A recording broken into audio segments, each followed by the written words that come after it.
वज्र को इंद्रप्रस्थ का राजा बनाया था। अर्जुन ने नगर से बाहर निकलते ही जब द्वारिका समुद्र में डूब गई तो यह दृश्य देखकर सभी को आश्चर्य हुआ।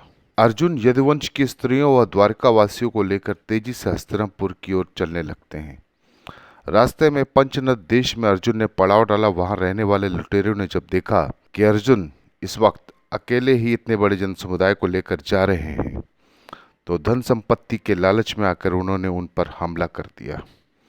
अर्जुन ने लुटेरों को चेतावनी दी लेकिन फिर भी वे नहीं माने और लूटपाट करने लगे। तब अर्जुन ने अपने दिव्य अस्त्र शस्त्रों का स्मरण किया, लेकिन उनकी स्मरण शक्ति लुप्त हो चुकी थी। अर्जुन ने देखा आश्चर्य से कुछ ही देर में उसके तरकश के सभी बाण भी समाप्त हो गए। तब अर्जुन बिना शस्त्र से ही लुटेरे से युद्ध करने लगे, लेकिन देखते ही देखते लुटेरे बहुत सा धन और स्त्रियों को लेकर भाग गए। अस्त्रों का ज्ञान लुप्त हो गया, धनुष पर काबू नहीं चलता था, अक्षय बाण भी समाप्त हो गए। यह देखकर अर्जुन को बहुत दुख हुआ। जैसे तैसे अर्जुन यदुवंश की बची हुई स्त्रियों और बच्चों को लेकर कुरुक्षेत्र पहुंचते हैं। यहाँ आकर अर्जुन ने वज्र श्री कृष्ण का पोते को इंद्रप्रस्थ का राजा बना दिया। रुक्मणी, शैब्या, हेमवती तथा जाम्बती आदि रानियां अग्नि में प्रवेश कर गई। शेष वन में तपस्या के लिए चली गई। बूढ़ों, बालकों व अन्य स्त्रियों को अर्जुन ने इंद्रप्रस्थ में रहने के लिए कहा। वज्र को इंद्रप्रस्थ का राजा बनाने के बाद अर्जुन महर्षि वेदव्यास के आश्रम पहुंचे।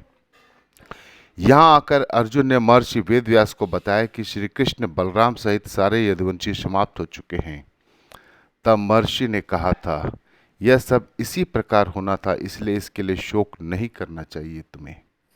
तब अर्जुन ने यह भी बताया किस प्रकार साधारण लुटेरे उनके सामने यदुवंश की स्त्रियों को हर कर लेगा और वे कुछ भी न कर सके। अर्जुन की बात सुनकर महर्षि वेदव्यास ने मुस्कुरा कर कहा, वे दिव्य अस्त्र जिस उद्देश्य तुमने प्राप्त किए थे वह पूरा हो गया है, अतः वे पुनः अपने स्थानों पर चले गए हैं। महर्षि ने अर्जुन से यह कहा, तुम लोगों ने अपना कर्तव्य पूर्ण कर लिया है, अतः अब तुम्हारे परलोक गमन का समय आ गया है और यही तुम्हारे लिए श्रेष्ठ भी है। महर्षि वेदव्यास की बात सुनकर अर्जुन उनकी आज्ञा से हस्तिनापुर आए और उन्होंने पूरी बात महाराज युधिष्ठिर को बता दी।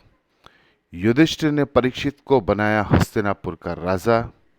यदुवंशियों की नाश की बात जानकर युधिष्ठिर को बहुत दुख हुआ। महर्षि वेदव्यास की बात मानकर द्रौपदी सहित पांडवों ने राजपाट त्याग कर परलोक जाने का निश्चय किया। युधिष्ठिर ने युयुत्सु को बुलाकर उसे संपूर्ण राज्य की देखभाल का भार सौंप दिया और परीक्षित का राज्याभिषेक कर दिया।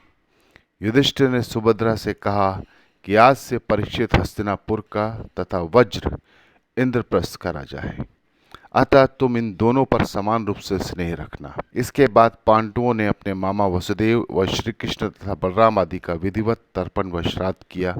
पांडव व द्रौपदी ने साधुओं के वस्त्र धारण किए और स्वर्ग जाने के लिए निकल पड़े। पांडवों के साथ साथ एक कुत्ता भी चलने लगा। अनेक तीर्थों, नदियों, समुद्रों की यात्रा करते करते पांडव आगे बढ़ने लगे। पांडव चलते चलते लाल सागर तक आ गए। अर्जुन ने लोभवश अपना गांडीव धनुष व अक्षय तरकशों का त्याग नहीं किया था। तभी वहां अग्निदेव उपस्थित हुए और उन्होंने अर्जुन से गांडीव धनुष और अक्षय तरकशों का त्याग करने के लिए कहा।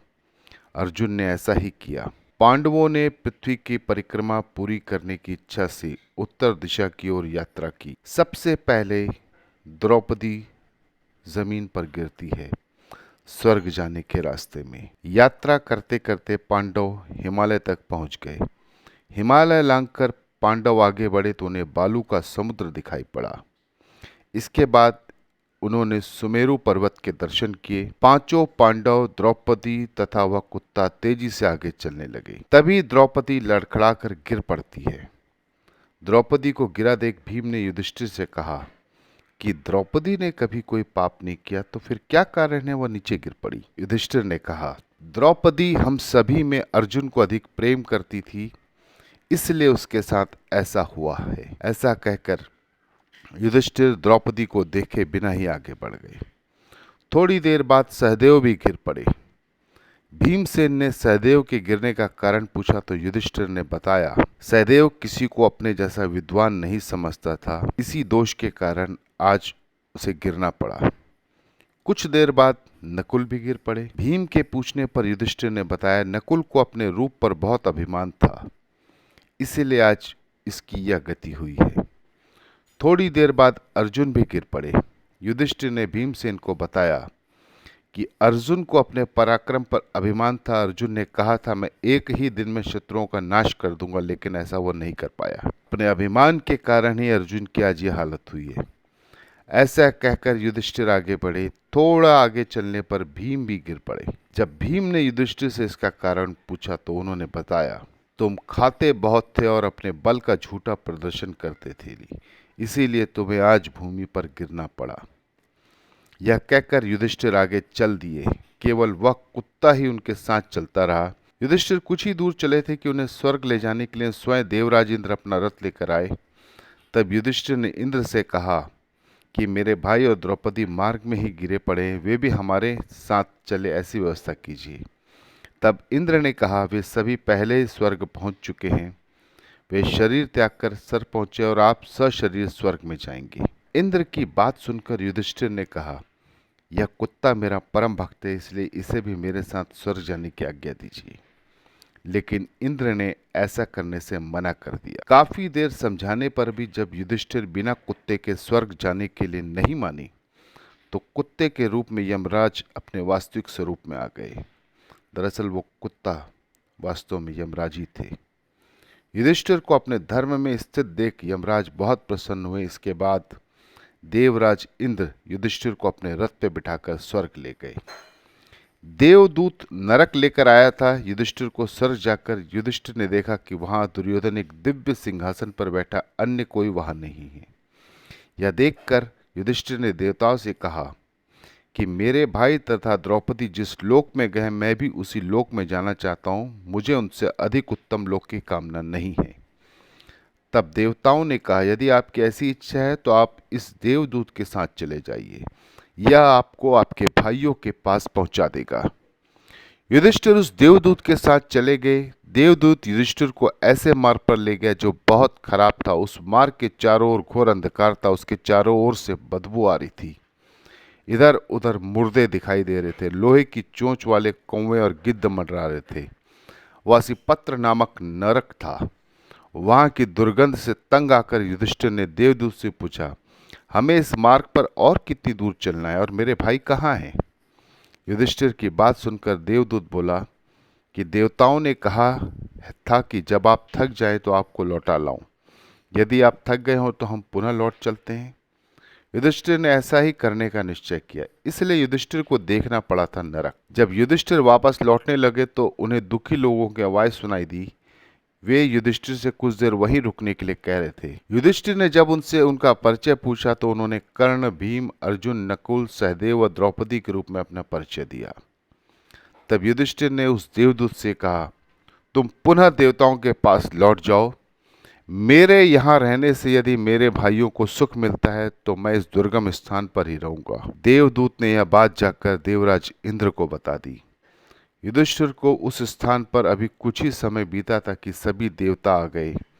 देवताओं के आते ही वहां सुगंधित हवा चलने लगी, मार्ग पर प्रकाश छा गया। तब देवराज इंद्र ने युधिष्ठिर को बताया कि तुमने अश्वत्थामा के मरने की बात कहकर छल से द्रोणाचार्य को उनके पुत्र की मृत्यु का विश्वास दिलाया था। इसी के परिणाम स्वरूप तुम्हें भी छल से ही कुछ देर नरक के दर्शन करने पड़े। जो कहा जाता है ना कि युधिष्ठिर की एक कानी उंगली, सबसे छोटी उंगली गल गई थी, ऐसा कुछ नहीं है, वो यह था। अब तुम मेरे साथ स्वर्ग चलो, वहां तुम्हारे भाई व अन्य वीर पहले ही वहां पहुंच चुके हैं। गंगा नदी में स्नान करके मानव शरीर त्यागा था युधिष्ठिर ने। देवराज इंद्र के कहने पर युधिष्ठिर ने देव नदी गंगा में स्नान किया। स्नान करते ही उन्होंने मानव शरीर त्याग कर दिव्य शरीर धारण कर लिया। इसके बाद बहुत से महर्षि उनकी स्तुति करते हुए उन्हें उस स्थान पर ले गए जहां उनके चारों भाई भीष्म कर्ण भीष्म धृतराष्ट्र, द्रौपदी आदि आनंद पूर्वक विराजमान थे। वह भगवान का परम धाम था। युधिष्ठिर ने वहां भगवान श्री कृष्ण के दर्शन किए। अर्जुन उनकी सेवा कर रहे थे। युधिष्ठिर को आया देख श्री कृष्ण व अर्जुन ने उनका स्वागत किया। युधिष्ठिर ने देखा कि भीम पहले की तरह शरीर धारण किए वायु देवता के पास बैठे हैं। कर्ण को सूर्य के समान स्वरूप धारण किए बैठे देखा। नकुल व सहदेव अश्विनी कुमारों के साथ बैठे थे। देवराज इंद्र ने युधिष्ठिर को बताया, ये जो साक्षात भगवती लक्ष्मी दिखाई दे रही है, इनके अंश से ही द्रौपदी का जन्म हुआ था।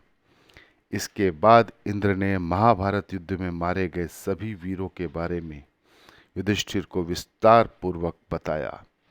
इस प्रकार युधिष्ठिर अपने भाइयों व अन्य संबंधियों को वहां देखकर बहुत प्रसन्न हुए। तो दोस्तों, ये थी कहानी पांडवों के स्वर्गारोहण की। उम्मीद करता हूं आपको ये एपिसोड पसंद आया होगा।